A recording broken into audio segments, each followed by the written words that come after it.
नमस्कार दोस्तों, फिर से स्वागत है आपका मेरे इस चैनल में। आज हम लोग देखने वाले हैं पाइवट टेबल में एक्शंस।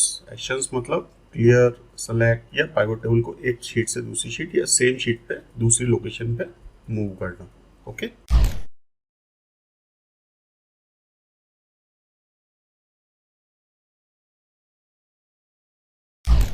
तो ये सामने एक पाइवट टेबल दी हुई है। मैं पाइवट टेबल को कहीं पर भी क्लिक करता हूँ तो आप देखेंगे फील्ड सेटिंग आ गई और साथ में ऊपर पाइवट टेबल के ये दोनों मेन्यू आ गए। Okay, first pivot table analysis पे जाते हैं। इसमें हम जाएंगे एक्शंस में। ठीक है, एक्शंस में आज हम देखेंगे क्लियर, सेलेक्ट और मूव पाइवट टेबल का यूज।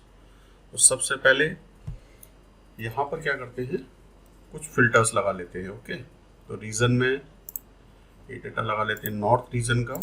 ओके, और यहाँ पर हम ले लेते हैं HR डिपार्टमेंट। ओके, तो ये HR डिपार्टमेंट किस किस ब्रांच में कौन कौन एम्प्लॉई है, उनकी क्या क्या सैलरी है, वो डेटा शो हो गया है।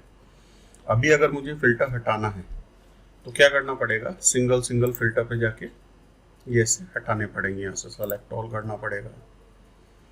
सेम यहाँ पर भी सेलेक्ट ऑल करना पड़ेगा। लेकिन अगर बहुत सारे फिल्टर्स लगे हो तो इनमें भी थोड़ा सा टाइम लगेगा। तो कंट्रोल जेड।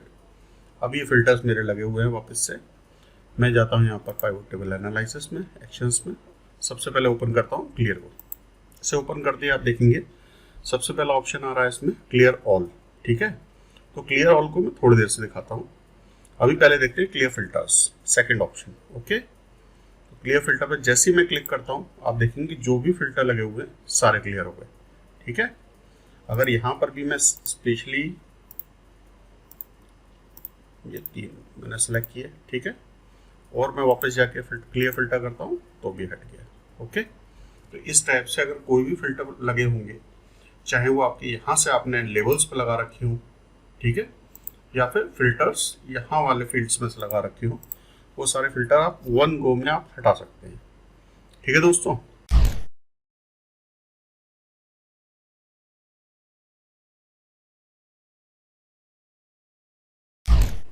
नेक्स्ट हम देखते हैं सेलेक्ट ऑप्शन को। मैं कहीं पर भी इसमें क्लिक करता हूँ। ओके, अब हम जाते हैं सेलेक्ट में। सेलेक्ट में जाके entire pivot table, entire pivot table को क्लिक करते ही आप देखेंगे पूरी पाइवट टेबल, सारे फील्ड्स, फिल्टर सब कुछ सेलेक्ट हो गया है। ओके, अगर मुझे स्पेसिफिकली इसमें सिर्फ लेवल्स सेलेक्ट करने हैं तो मैं यहाँ पर लेवल्स को भी सेलेक्ट कर सकता हूँ।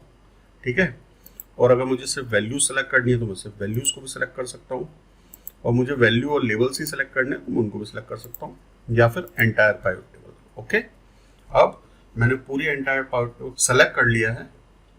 इसको कॉपी करता हूँ, Ctrl+C, और जस्ट यहाँ आके Ctrl+V। आप देखेंगे पैरेलल एक नई पाइवट टेबल बन गई है। ठीक है ना, अब देखेंगे दोनों बराबर साथ के साथ लगी हुई है, लेकिन ये इंडिपेंडेंट पाइवट टेबल है। ऐसा नहीं है कि मैं यहाँ कुछ चेंजेस करूँगा तो वो इसमें भी हो जाएंगे। चलिए देखते हैं, जैसे इसमें मैंने नॉर्थ ईस्ट पे फिल्टर लगाता हूँ। ओके, ईस्ट सेलेक्ट किया, फिल्टर किया, तो उसमें ईस्ट का डेटा आ गया। सेम दूसरी पाइवट टेबल है, इसको मैं ओपन करता हूँ, इसमें नॉर्थ पे फिल्टर लगाता हूँ। आप देखेंगे इसमें ईस्ट का डेटा आ रहा है, इसमें नॉर्थ का। अगर मुझे कुछ कंपेयर करना है या फिर कुछ इस टाइप की कंपैरिजन वाली एनालिसिस करनी है तो उसके लिए यूजफुल है। या फिर मेरे को 2 पाइवट टेबल चाहिए, 3 चाहिए, 4 चाहिए, तो मैं इस टाइप से एक बार में पूरी पाइवट टेबल को कॉपी करके उसकी छोटी छोटी कॉपीज बना सकता हूँ। ठीक है दोस्तों, अब क्योंकि इसमें फिल्टर लगा हुआ है, मुझे अगर फिल्टर हटाना है, जस्ट गया क्लियर फिल्टर इसमें से भी और यहाँ से भी। ठीक है दोस्तों,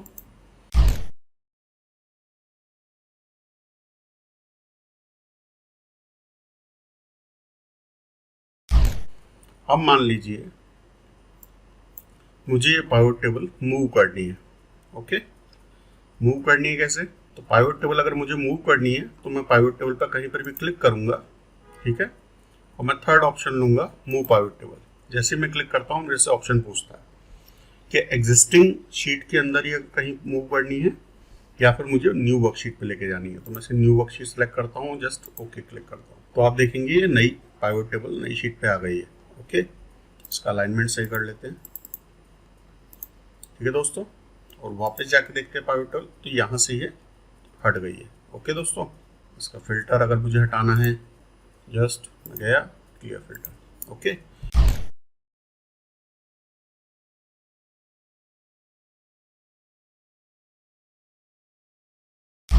अब देख लेते हैं साथ के साथ क्लियर ऑल को भी। तो मुझे यहाँ नई शीट पे तो ले आया, अभी मुझे यहाँ पर दूसरी टाइप की पाइवट टेबल बनानी, कुछ और एनालिसिस करनी है। तो मैं क्या कर सकता हूँ, क्लियर और क्लियर ऑल। आप देखेंगे स्टार्टिंग में पाइवट टेबल का जैसे ब्लैंक कैनवस आता है, जस्ट ये उस फॉर्मेट में आ गया। ओके, अब यहाँ पर मैं रीजन वाइज ओवरऑल सैलरी यानी एक नया डेटा रेडी कर लिया। ओके, जो कि पहले वाले से बिल्कुल अलग है। ठीक है दोस्तों,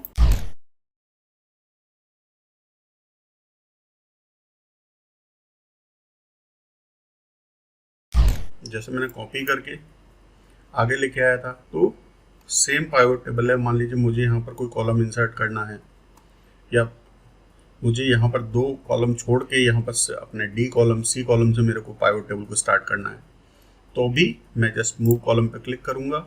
एग्जिस्टिंग में ही मैं यहाँ पर डिफॉल्ट ले लेता हूँ। ओके, जस्ट ओके क्लिक करता हूँ। आप देखेंगे पूरी पाइवट टेबल आगे हो गई है, और यहाँ मेरे पास 3 स्पेसेस आ गई, 3 कॉलम खाली हो गए। ठीक है, कंट्रोल Z। ठीक है दोस्तों, तो इस तरीके से हम यहाँ पर इन एक्शंस का यूज़ कर सकते हैं। ठीक है, मल्टीपल पाइवट टेबल बनाना या फिर इसको क्लियर करना, दोबारा से बनाना, बहुत सारी चीज़ें हैं जिसमें टाइम लगता है, और ये चीज़ बहुत आसान कर देती है। तो आप लोग इसका यूज़ कैसे करेंगे, कुछ आपको नया यूज़ मिलता है तो प्लीज़ मेरे को कमेंट में बताइएगा। आपको इशू आ रहा है तो प्लीज़ मेरे को कमेंट में जरूर बताइएगा। मिलते हैं नेक्स्ट वीडियो में, तब तक के लिए थैंक यू।